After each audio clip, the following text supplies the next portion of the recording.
Great. How are you? Good. Lovely. More importantly, how are you? Why is that more important? Because what a great tzaddik you are teaching Torah to all of us. We're only receiving. It doesn't mean that- learn Torah. We're only receiving it. No. Torah is a dialogue. Without you, we wouldn't be here. Without you, I wouldn't be. So then See we're that? both We're partners. equally. We're partners. There we go. Lovely. Jacob, welcome. Thank you for having me. Pleasure. Ovid, how are you? I'm doing great. Doing great. Do you prefer Jake or Yaakov? Doesn't matter. Okay, doesn't matter. I should probably start going by Yaakov if I'm like gonna stay here, which I plan on doing. I So. tried going by Amazing. Mo, which is what I went by in secular America, but it just didn't work. What about Moshi? Do not ever call me Moishi. Ever. Ever. Only I'm allowed to. No. Your Rabbi grandma- Sorrel Cohen is allowed to. Aryeh is allowed to. Okay. I'm allowed to? No. So Sorry. it's Thursday. That means it's almost Shabbat. This place, there's no Fridays. So there are Fridays, but it's no classes. So it's our last meeting for the week. So Friday is a social construct. there you go. We always try to say something about the parsha. Soon Ariel will show up. He's going to give us a little Dvar Torah that he prepared. But in the meantime, what I'd like to do is take the time and show you some books from the library. That's why we're sitting here in the library. Yesterday, I showed you a little bit the commentary section of the Chumash and its commentaries. We were giving some first tips on how to prepare Dvar Torah. And then we spoke about the Nevi'im and the Ktuvim. I'm looking at the sections of the library. If you could just follow my pointing, we know that's the corner. Nevi'im, Ktuvim, and then comes the Midrash section. We spoke about that last week. Then comes the Mishnah. So the Mishnah section, we also spoke about the 6 orders of the Mishnah. Anybody know what they are? Zrayot. Zraim. Sorry. Something. Nashim. Moed. Zraim Moed. Nashim. I can't remember the rest. I'm sorry. Can't remember the rest. I'm sure. Arnold. Moshe, whenever you volunteer others, it goes right back at you. So watch out. Zraim, we're gonna. That stands for what does that mean?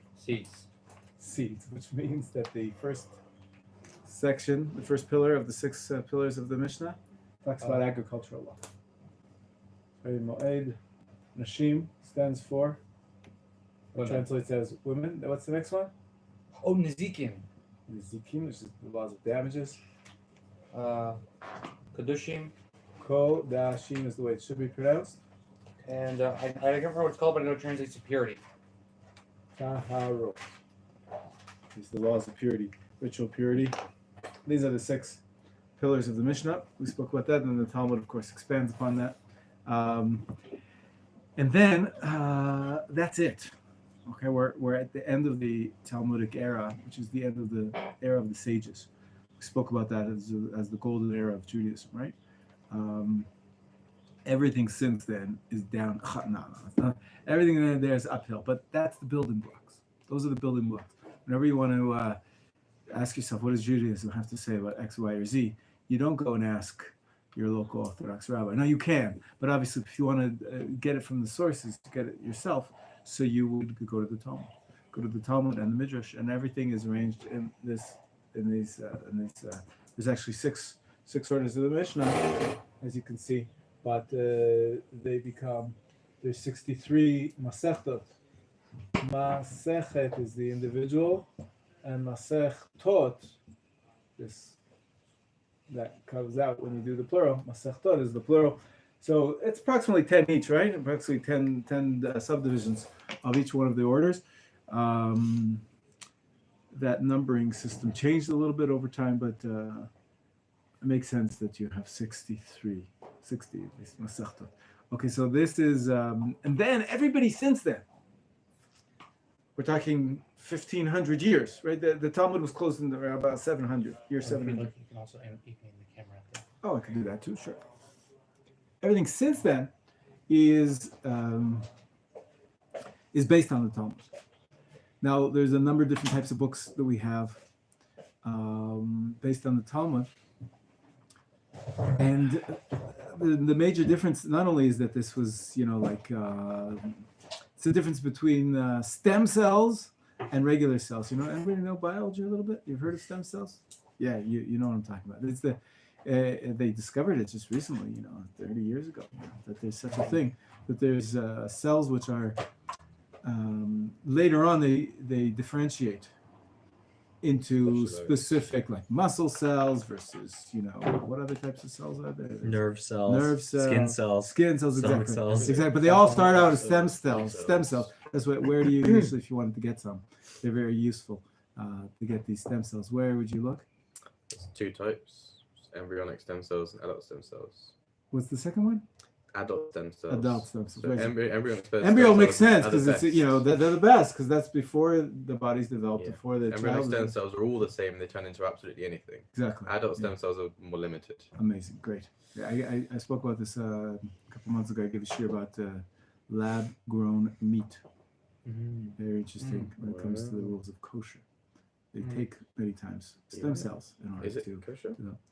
Well, I could talk about it for an hour if you like. The bottom line is it may be for sure. What's like the kosher. main issue with it? I mean, it's just where it comes from. Where it comes from. And what you add to it also. But like everything in kosher, there's the product and then there's the process. So both of those have to be kosher.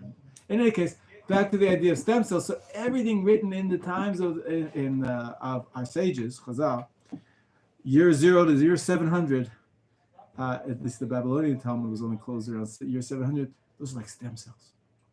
And afterwards, it gets developed. The Torah, Judaism developed after the Talmud, but it's all really based on everything that's in the Talmud. Now, in the Talmud, why do I say also another reason that it's like a stem cell is because in the Talmud, on the same page, you'll have a halachic discussion, you'll have a diktuk discussion, you'll have a history discussion, you'll have folklore, you'll have philosophy, you'll have a perush on Tanakh on exactly the same page. I kid you not.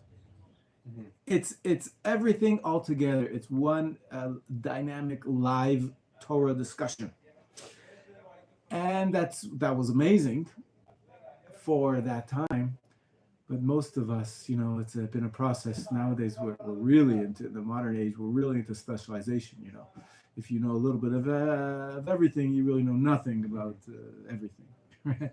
Because you really have to know a lot. So after the Talmud, almost every Jewish book, again, there are exceptions, but almost every Jewish book chooses a genre. It's written in a specific genre. There's halacha books. Primarily, the biggest division is halacha versus everything else. What do we call it in a previous class? Guys who were with us? Halacha versus? Agadah. Good. Agadah. Agadah was the word it's used for all that philosophy, ethics, commentary, history, etc. So there's halacha versus agadah. So there's every book since the Talmud, really you could divide it up and find its genre. Is it describing the halachic aspect of things, the legal, whether it's talking about holidays or agriculture or business, everything, there's laws. But there's also values, meanings, ethics, philosophy. So usually you have two different books. One's discussing the legal aspects, one's discussing the other philosophical aspects. Yes, Moshe? Where does Kabbalah fit into all of that? Or Good. is So that Kabbalah, you could say, is a branch of the everything else, right? It's Okay. part of Agadah, right? Because it's not legal for the most Okay. part. Of course, it influences these two genres influence each other. Like in the Talmud, they're influencing each other, and so even afterwards, until this day, many of our halacha decisions are based on the discussions in Kabbalah or in Jewish philosophy and so forth, or customs or folklore, right? So the realms of legal halacha and Agadah are mixed. As a matter of fact, Rav Kook, here we are, students of Rav Kook in Machon Meir. our godfather, he said one of the features of the new Torah in this new age of redemption must include a rejoining or a recombining of the halacha and the agadah, the separation that I'm describing, which is a fact of life in Jewish literature, really needs a corrective. We need to bring together the halacha and the agadah much more, just like it was back in the times of the Talmud. But that's already advanced, thinking and discussions. We'll talk. It takes a long time to figure out what exactly that means, because, as I said, they are influences. But when you're studying law, there's legal questions. When you're studying ethics and philosophy, there's philosophical questions. So what do you mean? How are you going to mix them? How are you going to blend them? It's a challenge. It's not really a simple matter. Okay, so far so good. Questions about what I said so far? It's amazing, right? So stem cells as a good example for this, no, isn't it? Right? Because then it differentiates Jewish books. The Talmud is like the stem cell of Jewish literature. And you can get anything from it. Yeah, from that it can differentiate into a purely halachic book, and it can differentiate into purely a book full of Jewish thought or Jewish geography or whatever it is you want. Okay, so we should study Talmud, but we'll do that another day in another class. It's unfortunately in Talmud is there's quite a few hurdles to overcome before becoming a Talmudic expert. There's language, there's style of reasoning, but Jews have been studying the Talmud ever since it was created, and that's a central part of Jewish learning, and a central part of every yeshiva. Such part of this yeshiva too. I go from this fundamentals class, I give the advanced Talmud group shir. There's another shir here that gives for beginners Gemara, which maybe you guys will go to next one day. Yes. So does all of the Mishnah come from the Talmud? So the Mishnah is part of the Talmud. The Mishnah. Oh wait, Talmud is a mixture of. Talmud Mishnah is Gemara and Mishnah. It's Mishnah with the Gemara on it, with the Okay. Gemara discussions extending the Mishnah essentially. So this is the basic structure of the 6 orders of the Mishnah. The 6 topics was created by Rabbi Yehuda Nasi in year 200. The Gemara isn't it a commentary on the Mishnah? It's not quite a commentary. It's much more an elaboration. It's a discussion of. It's not written really as a commentary. Like you're used to come to, you have Chumash and what the pasuk says, then Rashi gives his comments. It doesn't work that way, so line by line. But it includes a commentary, but it also includes further elaboration and also a lot of diversions, a lot of digressions from the topic, and it's really it's a recording of the live discussions that were happening in the Batei Midrash, the study halls, in the 3rd to the 8th century, right? This is what the Talmud is. It's sort of like a live YouTube recording of the discussions. And there's 2 Talmuds. There's one of the live discussions that were happening in the land of Israel, in the study halls, with their rabbis and their discussions. And then there's a parallel Talmud from Babylon.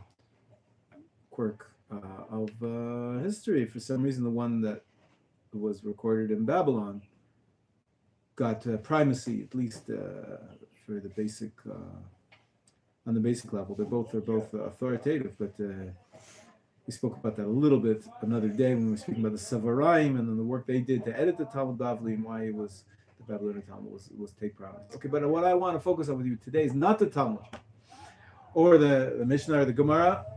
As I said, it's sort of like by all means, it's a central part of Jewish learning, but it's we're going to put it in a box right now. The concept of a black box. We're not going to touch it. This class is not about the Talmud and the Mishnah. We'll do some. We have nothing against it, but we need everything else. We need to see the framework to understand what's going on. So what I want to do is skip over the stem cells and go to some of those differentiated, different genres of Jewish learning, which really started to blossom after the Talmud was closed, and even after the times of the Gaonim. For the first 100 years, it was just the Talmud was being disseminated throughout the Jewish exiles. We're talking about 700 through 1000. There's the Caliphate and Jewish peoples really were dispersed, and now we have centers of Jewish learning in Europe, in North Africa, and in Spain. And that's where a lot of the learning gets done. And that's really, if we skip ahead from year 700 to about year 1100, 1200, 1300, that's the period of the Rishonim, which we spoke about earlier. We find these new books, this new type of literature. Okay, there's three types of literature that are primary. The stem cells get differentiated into three types. One type is legal codes. We just spoke about that. Basically, pulling out of the Talmud what the bottom line is and what's the halacha. Because if it's just a recording of a discussion that doesn't, it's not like somebody. Sometimes there is a discussion. It says at the end of the discussion they took the gavel and they slammed it down and they said, "This is the law. The law follows Rabbi Akiva. The law follows here Rabbi Yehuda." Sometimes that happens. Most often it doesn't, and therefore there's a whole question that has to be solved. What do we do? We got the Talmud, great, but what do we take out of the discussion?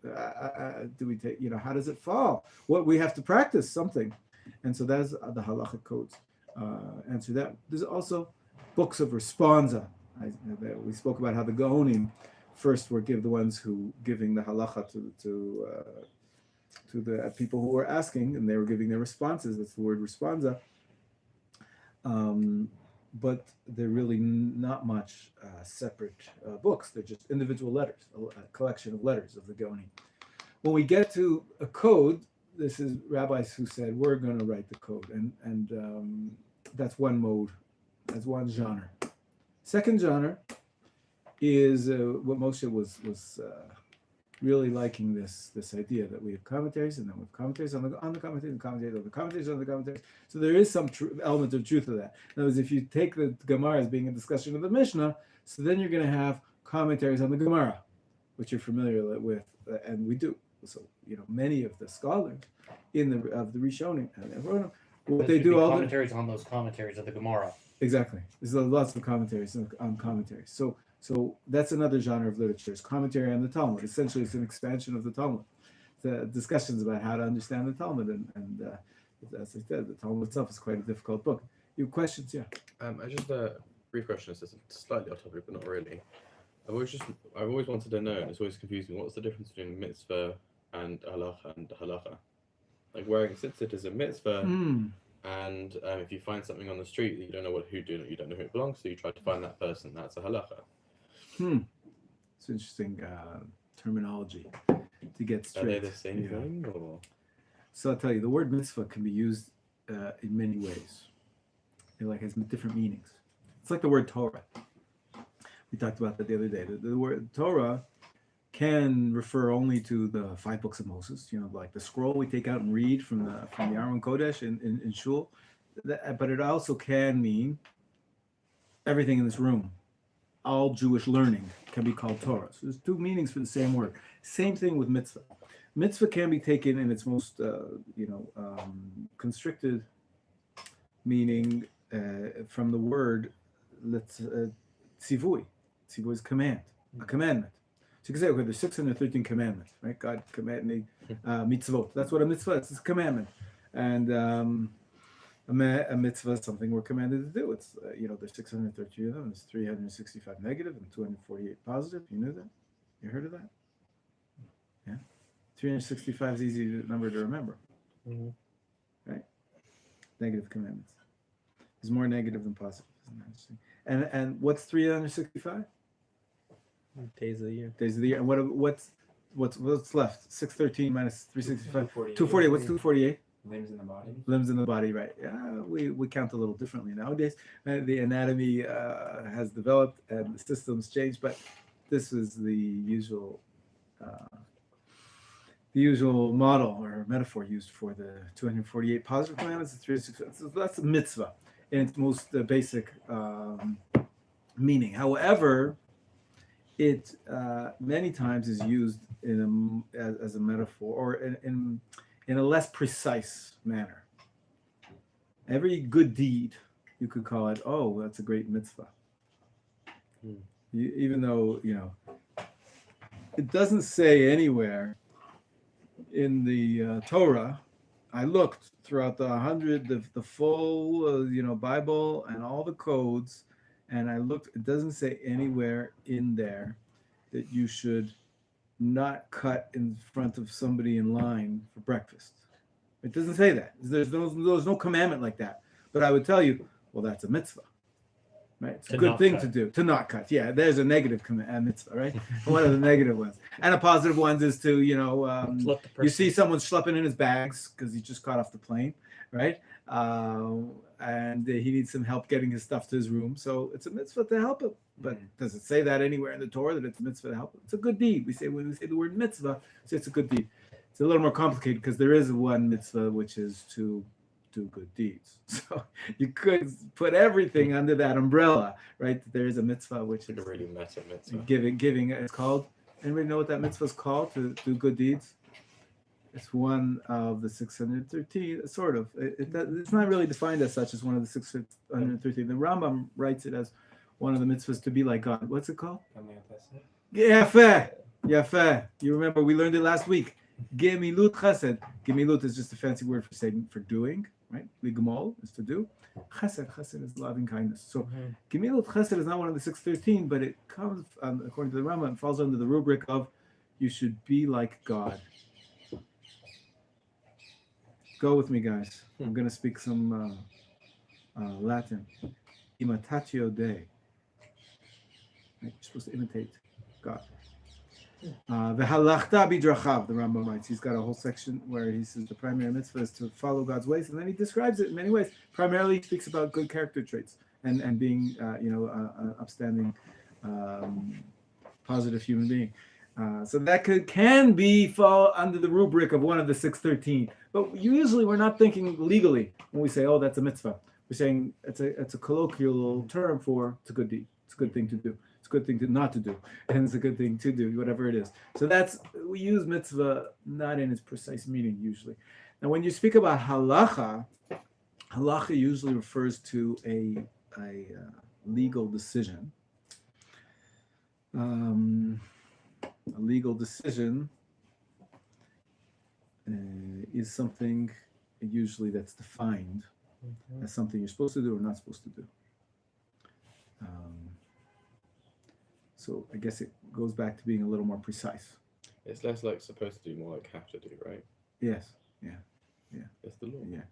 Many times halacha is used in contradistinction to minhag. Minhag meaning custom. So law and custom. Now customs are also binding, so that's where the lines are a little blurred. So we have, maybe we'll divide it into three. You can have laws, customs, and good deeds. But you can see how it's so complicated because we just said good deeds are actually, it could be fall under the rubric of mitzvah, which is halacha that you have to do. So there are the gradations of obligation, but the lines blur very much. Yeah, Moshe. Yeah. So yeah. I mean, I could, from my perception, there's a very clear, ladder. Like we have law, and then we have right at the top of minhag and good deeds right together at the bottom.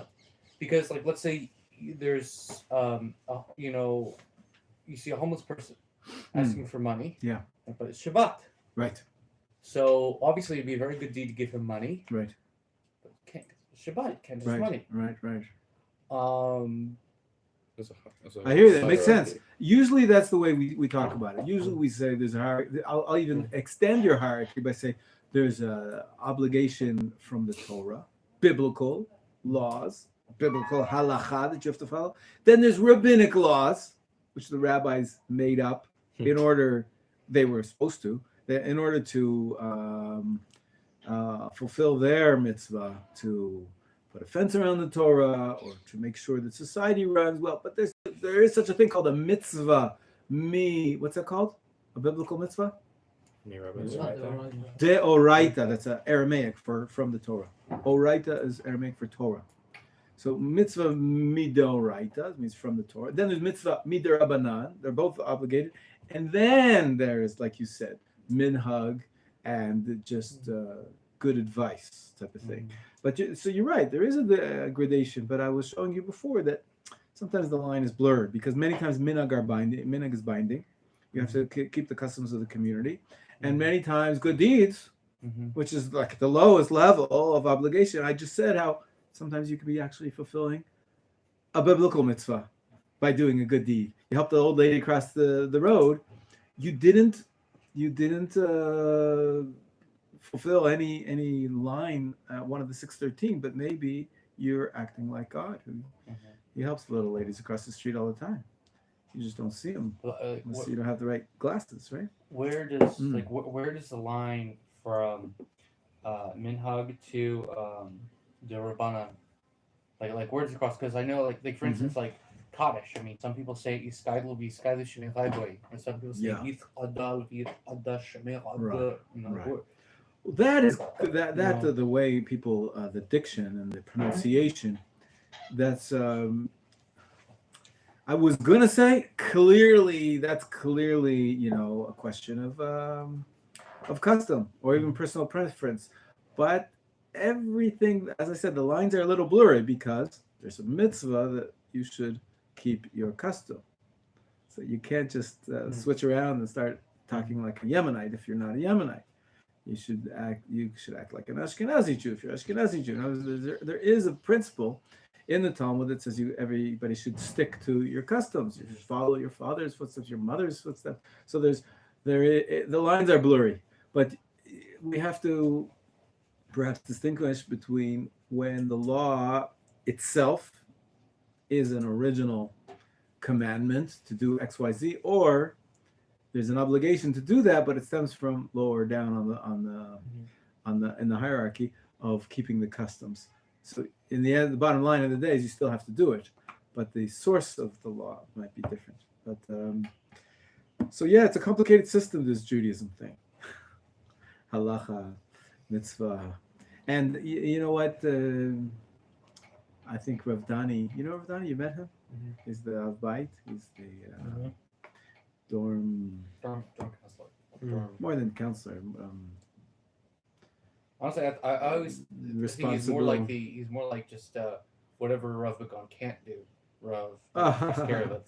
No, he's in charge of the facilities. He's in charge of the campus. Okay, he calls it the head of the campus, something like that. So he many times says, and he himself is a Baal Tshuva. He's been here for many years, ever since he became a Baal Tshuva, coming to this place, and he just never left.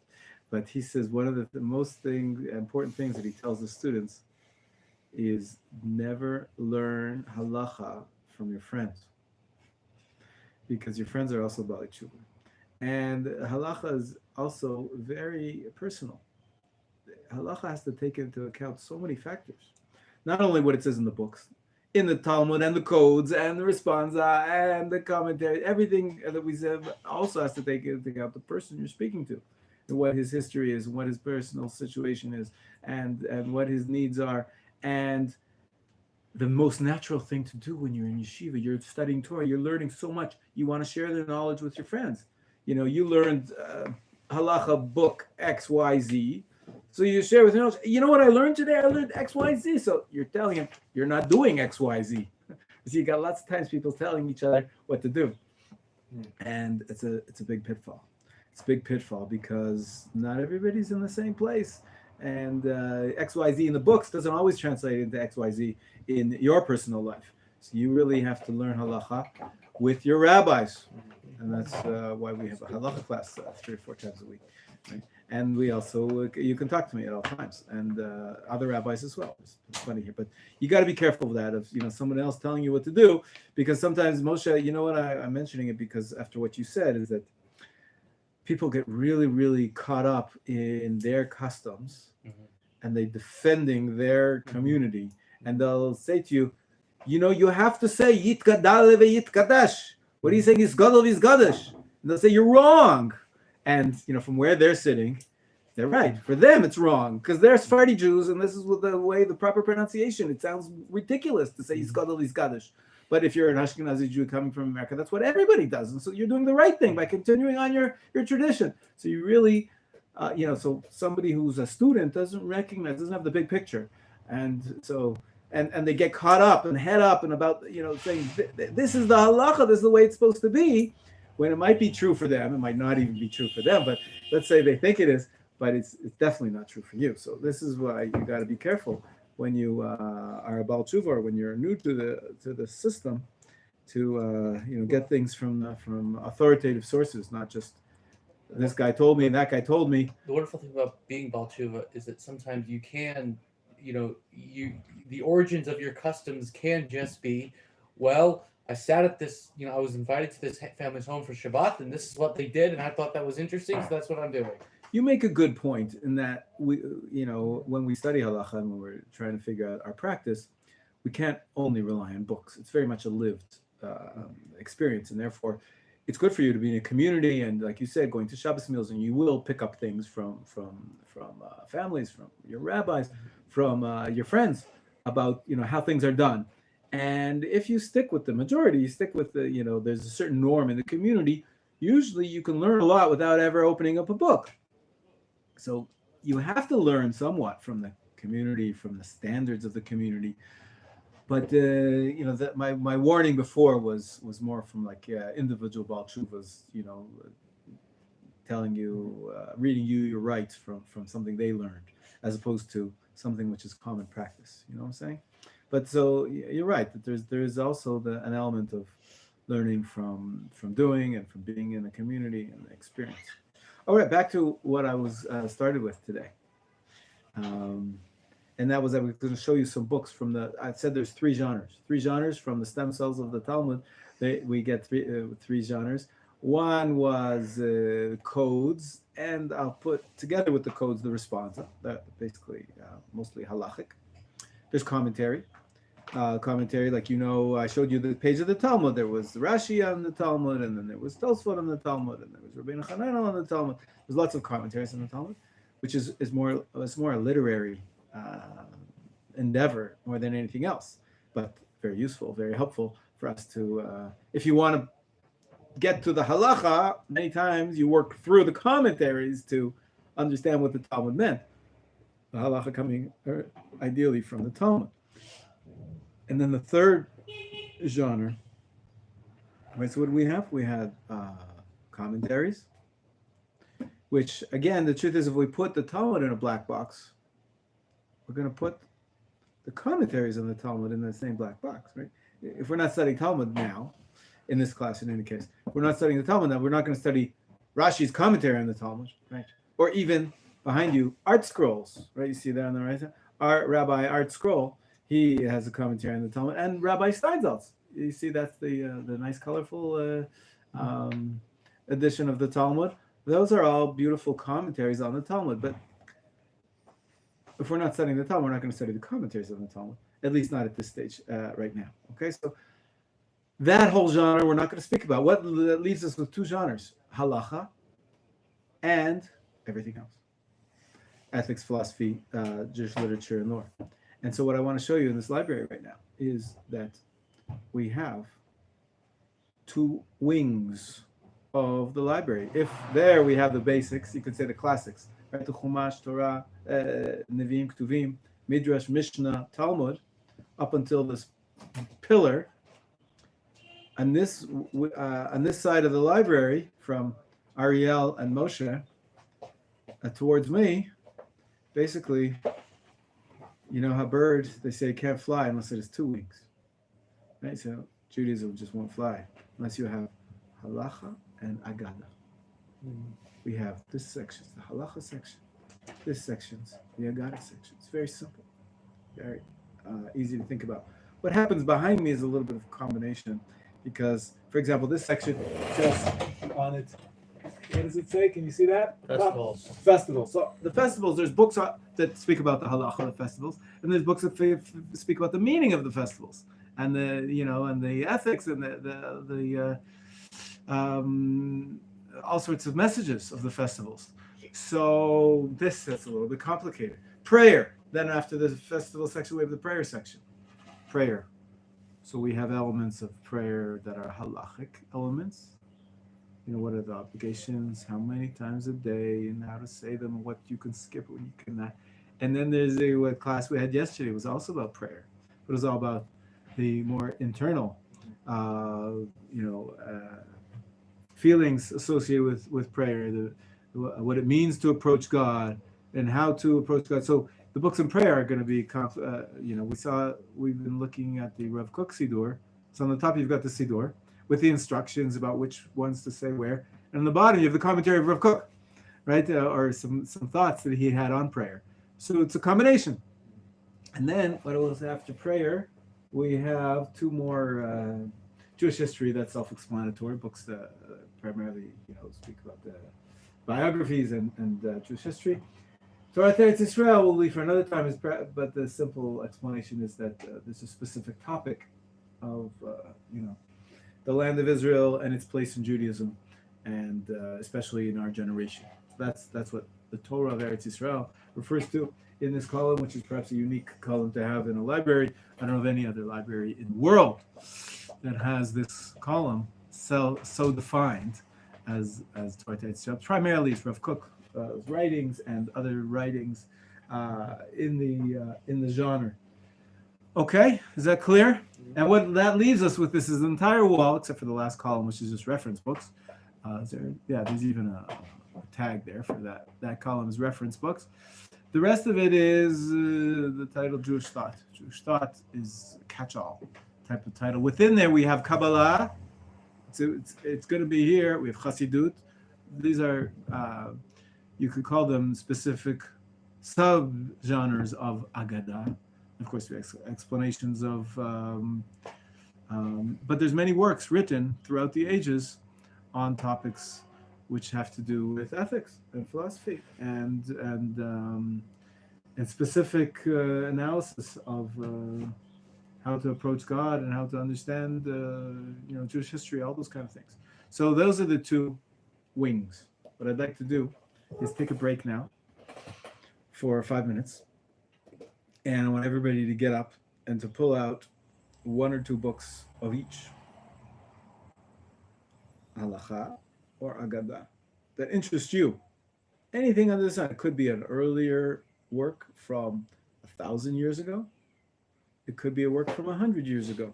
They're all in here together.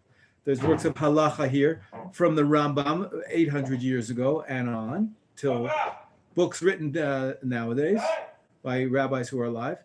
So we have an entire range of Halacha books over 800 years. Also Jewish thought. We have a Halacha book from an Agadah book called Sefer Chinuch. It's from 700 years ago. We have Rabbeinu B'chaye. It's from 600 years ago. And then we have, from the Lubavitcher Rebbe, which is, he's still alive.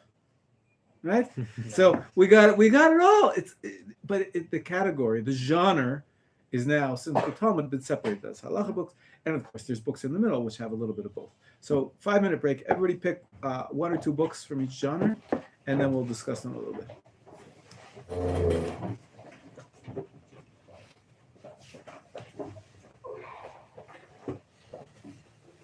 And then we'll have Ariel's for Torah, of course. Yep. I haven't forgotten. Hope you didn't. Some treats for you if you get behind.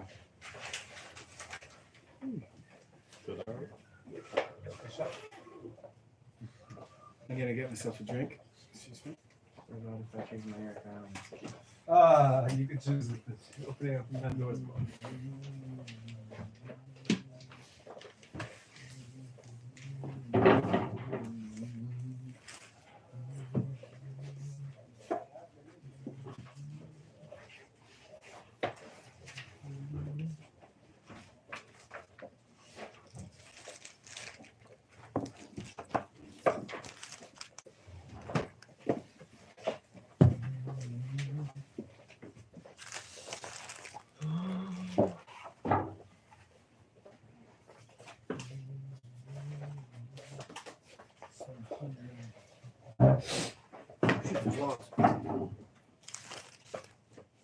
Okay.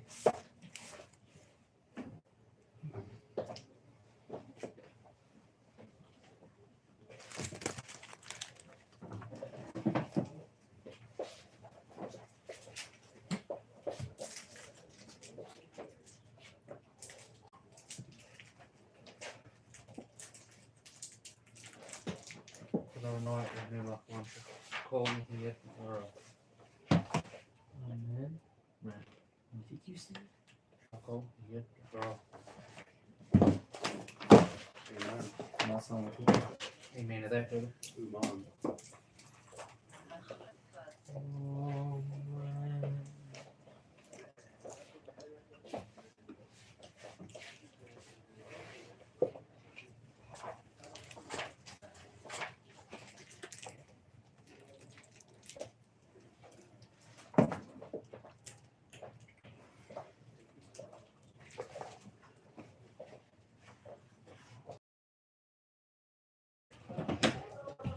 Nope.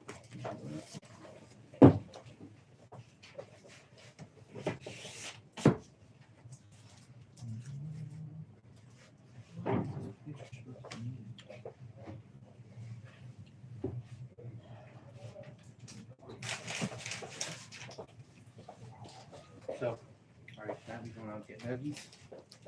Where are we going? To your mom's house? No, that's 7,000 miles away. That sucks. Told you I was gonna buy you nuggies at McDonald's, bro. Wanna go? When? Like later tonight? Yeah. After lunch? Um, Or dinner? Next when, dinner. after the Haftorah year.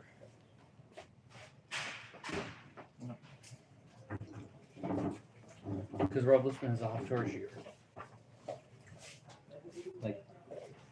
Like when we normally do Old Pond, there's no Old Pond on Thursday. Mm-hmm. So there's a Haftorah shiur for about an hour and a half.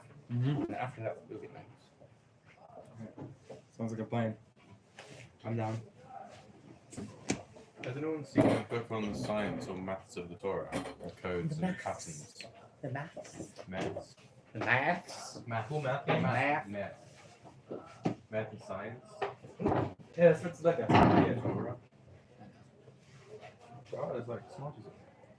There's like smarties in there. What do you call them? Smarties? Smarties. M&M's? You said. Like water, drinking water, better. Your day's a lot better. You need 3 or 2? The one thing the only like the deciding factor that swings me on the existence of God is codes in the Torah. All right, have we got something? So you Not can- yet. I love. Are there any books on science or maths of Torah? Huh? Tons, like- tons. Can You go down the gematria black hole and you find Science. like the patterns in the Yeah. the fourth letter, the fifth letter, sixth letter. no Oh, Like, is it- yeah, that's yeah, not- what is yeah, this? yeah. That's Just not saw a book word like in the this. Torah, it's all- the gematria black There's hole one is of a the quotes. I fun just saw place it to the go other day. down. No, I don't know what it is.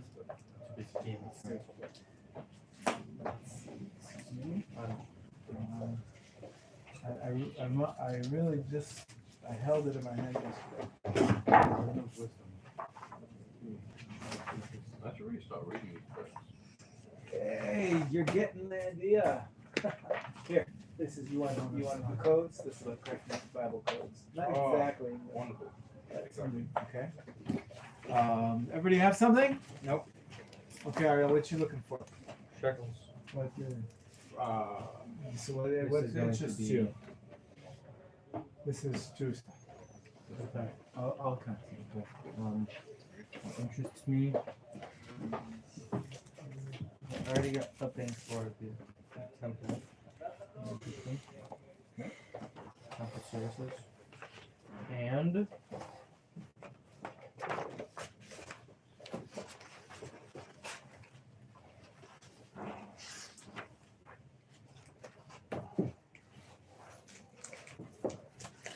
Bible.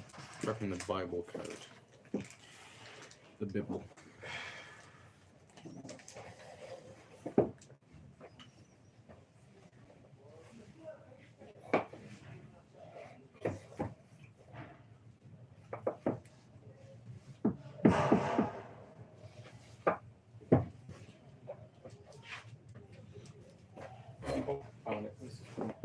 You got something? Okay. Everybody ready? All right. Close the door, please, Moshe. Let's see. Yoshua, start us off. So I have Aryeh Kaplan, Jewish Meditation. Fascinating. Tell I me haven't what. read it. I was going to read it a few weeks ago, but I haven't started it. I haven't read it yet. Okay. I think it's unique because I've always been interested in different meditation techniques, and I haven't really found sources in Judaism for how to meditate outside of tefillah. I don't know if he's talking about during tefillah how you meditate, or if it's a separate practice. Right. I don't You'll know. see he discusses both. I think the book was written exactly for those kind of questions that you're asking. So I think you'll find it a good read. The truth is, though, that in the end of the day, a lot of it is descriptive of ancient Jewish meditative practices. Like people love Abulafia, but there are more modern forms. I can give you some other sources later. Good. So that's in the realm of Agadah. What else did you get? The Candle of God by Aidan Steinsaltz. Yeah. Yeah, it's discourses on Hasidic thought. Amazing. He's very clear and very great expositor of Hasidic thought. Terrific. So, for example, if it was a book on Hasidic tales, that would be Also considered also a Gada. Also Agadah. Yeah. Although they're a different kind. Tales is stories, and this is discourses. This is essays. But they're both in the realm of Agadah. What did you have from the realm of Halachah? Did you not pick up any books from there? You were supposed to look. You were supposed to pick a book from here. You didn't. Panim Halacha. Pinine. Panine Halacha. Yes. Shabbat. Okay. Yeah, but you could find that here. Over there. It's the Pinine Halacha Shabbat. Going through Mukse. Amir And who wrote that? I don't know. Okay, so he's alive today. He's actually the focus of a lot of controversy right now, believe it or not. Really daily in the news. It's really rabbis are going at each other about pro or con, or he's become very popular. It's the most popular halacha book perhaps in the 21st century. Rav Eliezer Melamed is his name. Melamed usually it's it. And I'm a fan, but whatever, it doesn't mean you have to agree with everything he says, but I think he's doing an amazing it's a very practical book. Very practical and very clear. Also, he adds in a little bit of explanation of the meaning behind the halacha. It's not purely halacha. It's mostly halacha. It's 95% halacha and 5%. But he does that 5% can be very meaningful sometimes. Okay, good. Thank you. Oved, what did you find? Prayer. My prayer. Vani tefillati.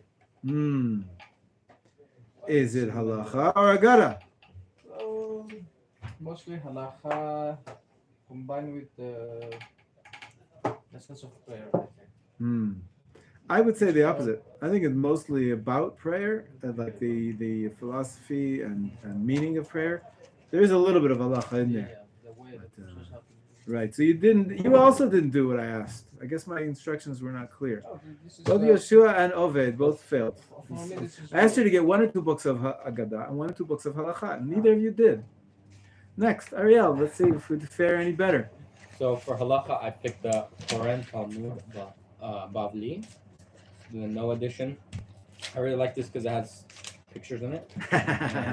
Well said. But it has some interesting explanations, and the introduction of it has a whole part on, it has pictures, the background of it, halacha. It's very clearly put. I like how it's formatted, and this particular one is about the temple service, offerings, in that realm, that area. Yeah. I didn't read the whole thing, obviously, but Okay. I'm assuming that's what it's about. Right. And the commentaries by Rabbi Adin Evan Israel Steinsaltz. Yeah. Same guy over there, right? Over there. Right. And for But before you continue, Yes. may I just say that I should go home? Because I 3 strikes you're out. Apparently you didn't listen to the first half of the lecture. That's not halacha. That's part of the black book. black box, excuse me, the black box, we said we're going to take the Talmud and its commentaries and we're going to put it aside because we're not studying Talmud and its commentaries. We're going to focus on everything that came afterwards, except for commentaries, which we put into that black box.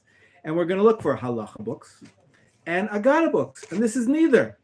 So I lose. The first three guys, you didn't understand what I'm trying to teach you. The Talmud is part of the original sources, which 100%, it's a great book, but that's not what we're talking about now. And then what do we have? 4 out of the 7 guys sitting here, 6 guys sitting here, they take me volumes of Talmud. Were you not listening for the first half an hour?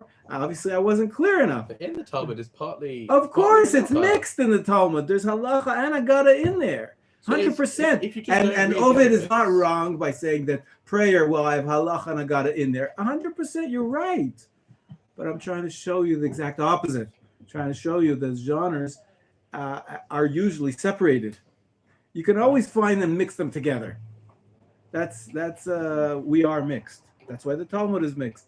But in terms, if you want to understand Jewish literature, you have to understand that in the Talmud they're mixed. But afterwards, usually you have books of halacha and you have books of ethics, philosophy, history, and everything else.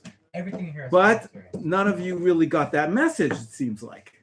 Or most of you didn't get that message. So let's take another 5 minutes So how and much, see if you can do how much what I asked. commentary does it have to get before it stops being a halacha book?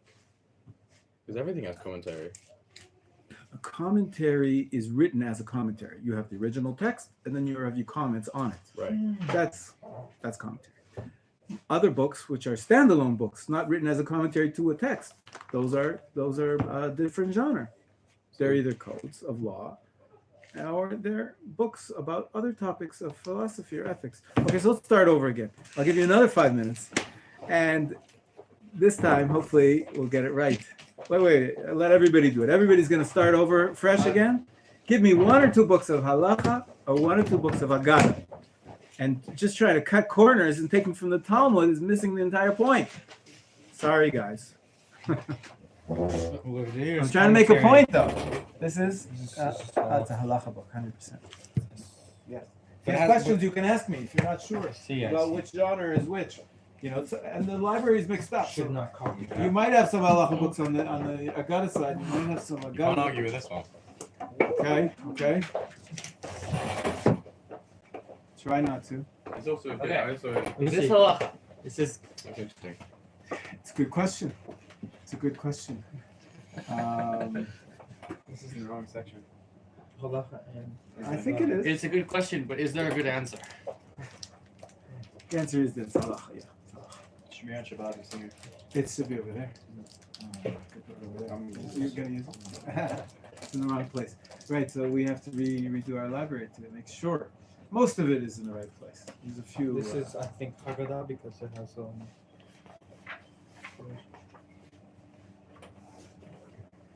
yeah, this is how much this cost?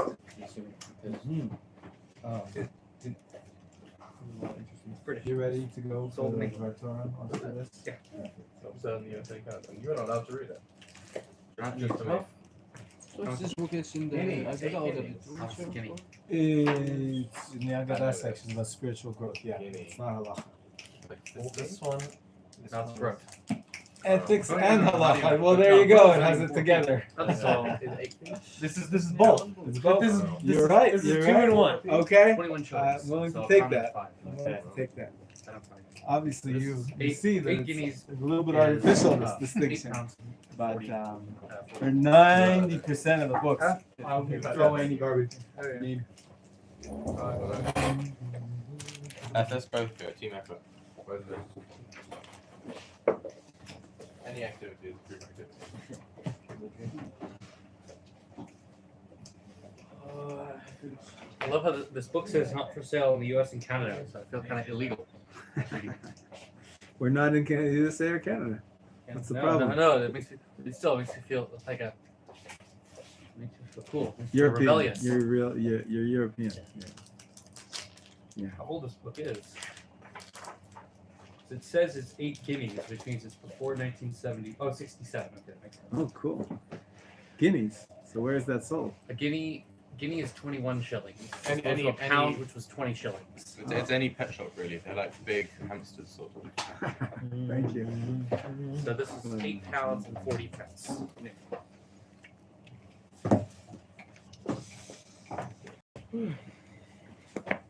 Okay.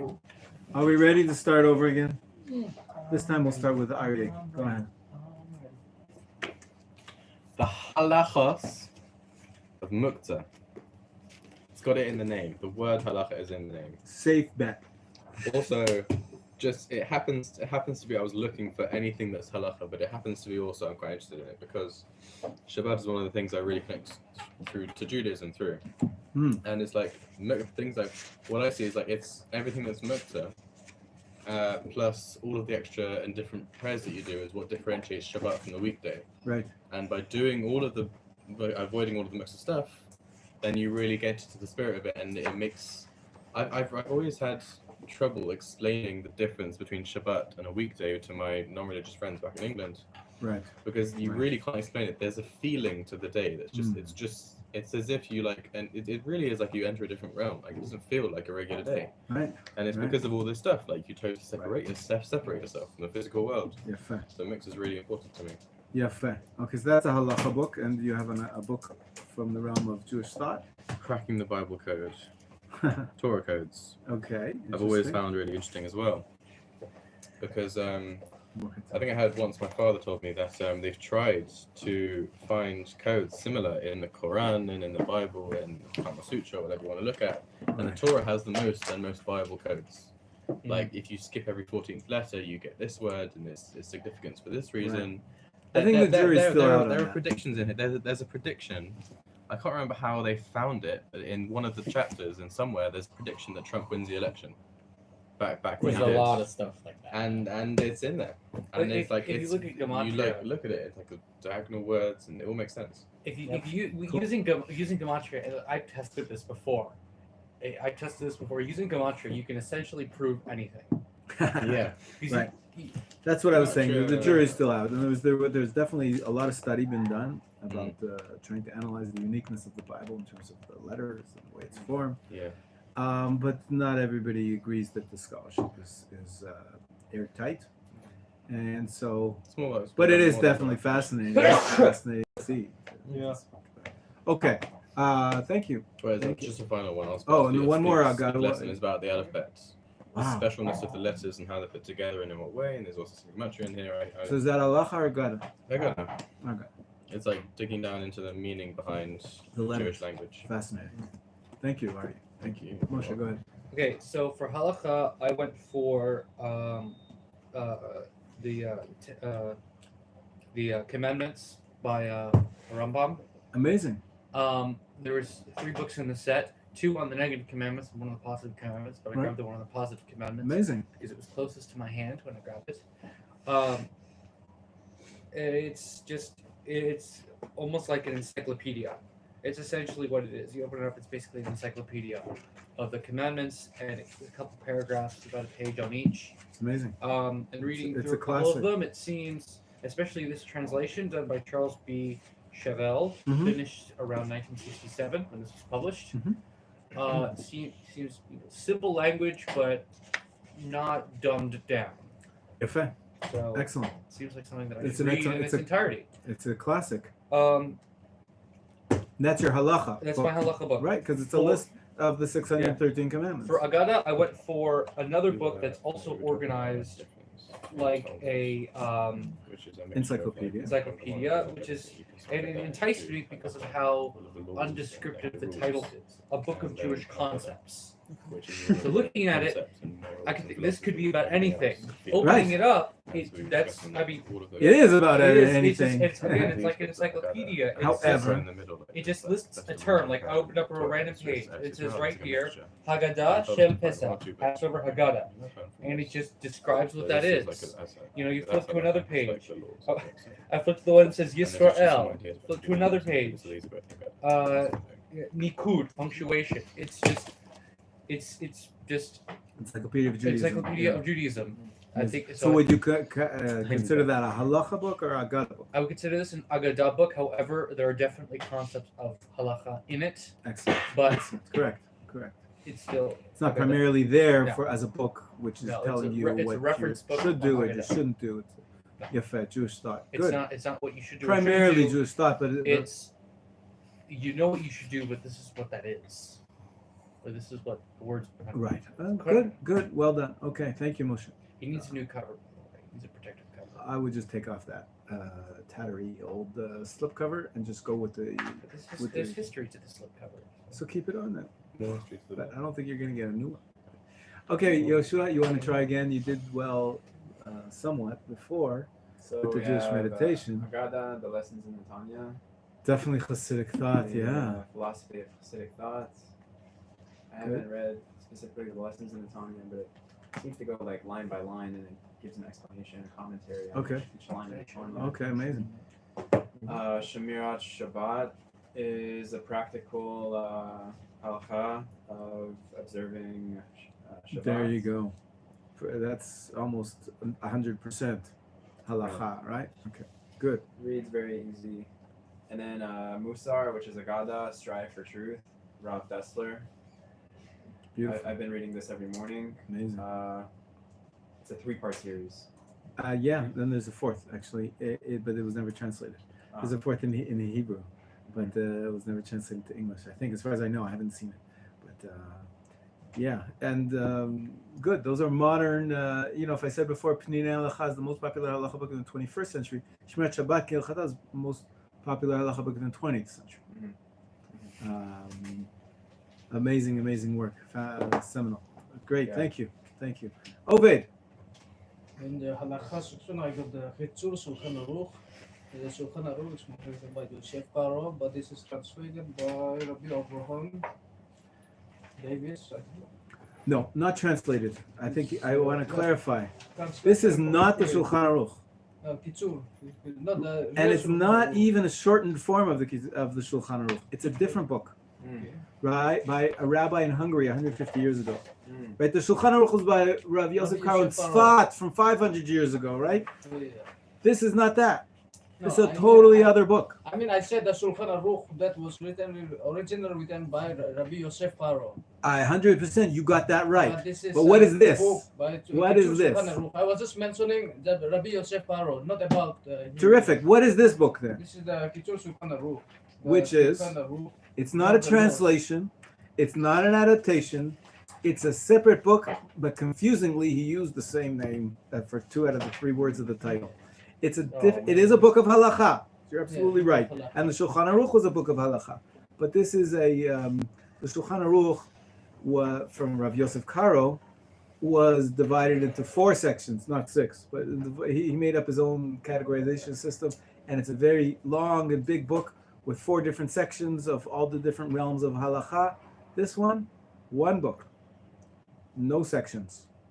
It's a 500-page book giving you practical Judaism 101 and what you're supposed to do.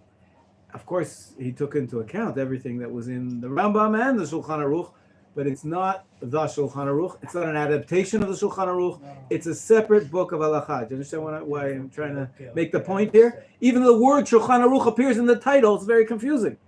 It's not a short form of the Shulchan Aruch. It's a separate halacha book, which is very practical and very useful. Many people, when they want to know, how to live Judaism, they'll pick up a Kitzur Shulchan Aruch, but they get confused thinking they're reading the real thing, the Shulchan Aruch from Rav Yosef Karo. They're not. It's a separate book by Rav Gansfried, Hungary, 150 years ago. Unfortunately, he chose a very confusing title for his work. Okay, This is something. this is a pet peeve of Moshe, the confusing words. Mishnah Torah, Mishnah HaTorah. Right. Disgusting. Right. Here's the same thing. Shulchan Aruch, Kitzur Shulchan Aruch, 2 different books. And And the Aruch HaShulchan is another halacha book. Right, good. It's Kiddush and Kaddish. Very good, Oved. So that's your halacha book. Very good. And you already had before an Agada book, right? Or you chose a new one? What did you choose? This way up by Rabbi Tzipora Hill. Fascinating. She's a very popular writer. Modern writer. I think she's still alive. Ariel, we're going to go to you next. So for halacha, in a book called the 39 Halachot, Rabbi David Rabbi. This is the practical application for everything regarding halacha. Good. I think it's a few volumes work. This Yes, is one so of this the is only few. 39. Yeah. Well, it's one of the first 39. Maybe. It's not the first 39. It's the first. If you look at the binding on the outside of binding, it lists 5 or 10 out of the 39. How many do you have in there? 11. 11. So there's another 2 books. Yes, that this have is big. So, but excellent. Yeah, Then what's the Agada you have? is the Portals of Faith. It talks about the 13 principles of faith Fascinating. from the Rishonim period and down to present day. Beautiful. Who wrote it? So, Rabbi D. Danin. Okay. But Sounds it like- has a lot of Haggadah. Agada with an A, right? Mhm. Agada something else. Really? Yeah. Haggadah is the Yeah. book. Okay. Please, Jake. Yaakov. Yaakov. We'll go with that. So you mentioned it's kind of a bit of a fusion of the two, Jewish ethics and halacha of our time. I chose it because I looked at it, and the first section is what interested me the most. It was talking about bioethics, and specifically in like the chapter about truth and the dying patient. And when I was in my previous like hospital rotation, I had to deal a lot with that, and it was at a Jewish hospital as well. So I got exposed to a lot of that and dealing with that as well. Big questions. And so that's why I really chose this book, because I just connected on a very personal level. Good. This next book, To Be a Jew by Rabbi Chaim Halevi Donin. Is this the same guy as yours? Ariel? Oh. Is it Chaim Levi Donin in your book? No, it's Danin. A different Donin? Danian and This is Donin. Donin. Oh, Yeah. a different one. Okay. Yeah. Very similar. And what's this? Um, How would you categorize it? This is my Agadah book. Mm. And I liked it just because I thought I covered a very wide range of topics. And Right. I think for someone like me who just learning, I need that little bit of everything. Got it. I hear you. The truth is, I'm not sure. Because what's the subtitle? A Guide to Jewish Observance, So, right? mm-hmm. So then, primarily a book of halacha. It was in the Agadah section. It could be a mistake. Uh-oh. Because it does talk about the meaning of why you put on tzitzit, but primarily it's telling you there's a mitzvah to put on tzitzit, and it tells you what a tzitzit is. So that's a book of halacha, essentially. It's a book of halacha for beginners, by all means, but I think I would categorize it more, because it says it's a book of observance. So observance, that would be halacha. Okay? Okay. Okay. Please give your undivided attention to Ariel for our first Dvar Torah of the year. Let's point the camera at Ariel, please. I Turn can that go on. up there. It's fine. Whatever. That's fine. Just So, here, just bring it over here. Just hand it to me. Just hand it to me. Just hand it to me. go. Okay. Go ahead. So, our parasha starts with the passing of Sarah and the burial of her. Now, Rashi asks, why then is this parasha called Haye Sarah, the birth of Sarah, or the life of Sarah, excuse me, and not Mitat Sarah, the death of Sarah? Now, the question for this, or the answer for this, is answered by Rashi as well. Haye Sarah, the life of Sarah, was focused on one goal and idea, and this is that Yitzhak, her son, would reach spiritual greatness. And therefore, the parasha continues with discussing the life of Yitzhak, who was the realization of Sarah's spiritual dream. And although we learn about Sarah's death and burial, through Yitzhak, her ideals were fulfilled. And even though physically Sarah was no longer here, she continued to live on through her son Yitzhak. Sarah was in fact the righteous life of Yitzhak. We too can be like Yitzhak and strive to bring our divine blessings and connection to Hashem from a heritage to light. Thank you. Well done. Well done. Amazing. I like that how you brought from Rashi, and you gave a practical message for us, a meaningful message. Take that with you and have a great Shabbat. We'll see you with Hashem next week on Sunday, bright and early. There's no Sundays here. No Sundays off is what I mean to say. Like there's no Fridays, there's no. There is Sundays. There's no it's not TGIF. It's fit. Thank Hashem. It's Thursday. That's it. Okay. So Shabbat Shalom. Shabbat Shalom. Shabbat Shalom.